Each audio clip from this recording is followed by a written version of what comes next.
I think one of the biggest problems that shooters face today is they're not shooting targets that are small enough. They're shooting large targets and it's easy to hit.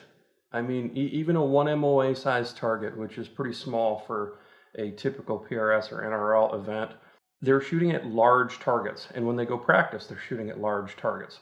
And you can get away with a ton. So because of this, there's a very specific thing that happens mentally. When you're shooting something that's large, you get a hit and it affirms you, right? It gives you a positive affirmation that, yep, you hit the target. Whereas if the target was very small and very distant, then you would not get that affirmation unless you were very, very good. And that's where I think the biggest trap in the discipline lives right now. People are shooting at targets that are very large. They're getting constant positive affirmation. So the number one thing that happens when I put out a piece of content that advocates for doing something that would be previously referred to or thought of as a small variable, I get a lot of pushback and guys say, well, you don't need to do that. Oh, you don't need to do it. You don't need to do this. You don't need to do that. Okay. That perception exists because of the size of targets people are engaging and the distances that they are set. When you're talking about a 1 MOA or larger target, it just does not take a lot to hit that. It doesn't take a lot of discipline behind the rifle. It doesn't take a lot of discipline at the loading bench. And that's as a function of the amazing state of the industry right now. We can buy fantastic components, launch them down incredible barrels, and that buys us a lot of forgiveness. But when you start wanting to do more than that, when you start asking for significantly more finite levels of performance, all of a sudden you find that, well, the things that I didn't have to do before, now I have to in order to get there. Things that you are not thinking about correctly can stop you from doing a technique in just the correct way to provide the result that would allow you to hit very small. Now, the reason that this is such a problem is because of the popularity of field shooting disciplines. Most of the time, people are shooting at steel targets. They're very large.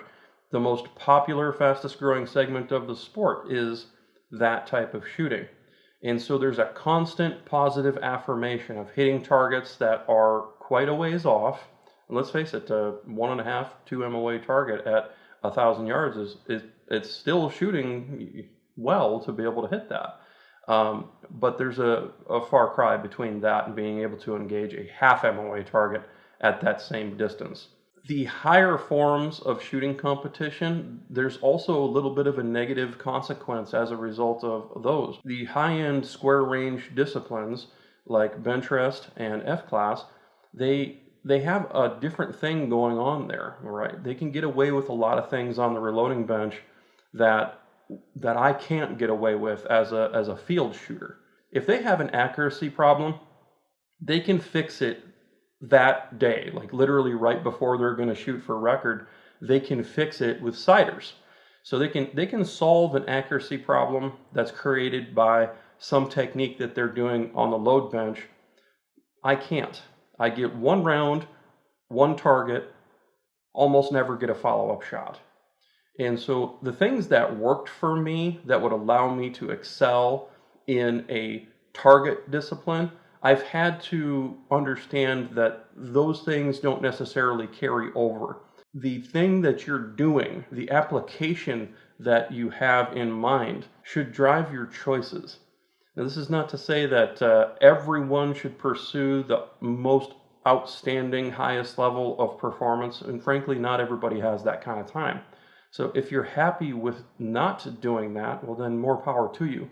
But be very careful about suggesting what you should or should not do to other people.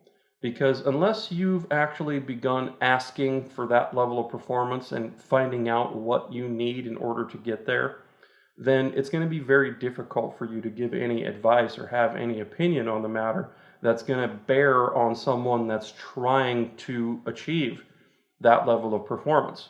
So I think this aspect of shooters on the regular engaging large size targets getting that positive affirmation is keeping them stuck in a rut where they aren't seeing a deficiency, they're not seeing a problem with the level of performance that they're displaying, and so they don't go looking for those solutions. They just are happy with what they've got.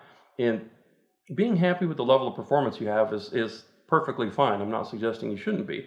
But if you are legitimately looking to improve your performance, raise your hit percentage, and have your shots being much closer to the center of your targets rather than hitting them on kind of winging them out on the edges, then you're going to have to start thinking about things that you might not otherwise think about, techniques and equipment that you might not otherwise want to use are going to become a requirement if you're trying to shoot small enough and you're trying to maintain that level of performance from firing to firing and session to session.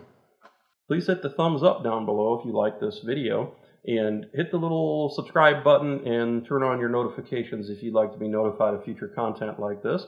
We also have our memberships available for YouTube now, and we've got some amazing exclusive content coming for our members in the near future. God bless, and we'll see you next time.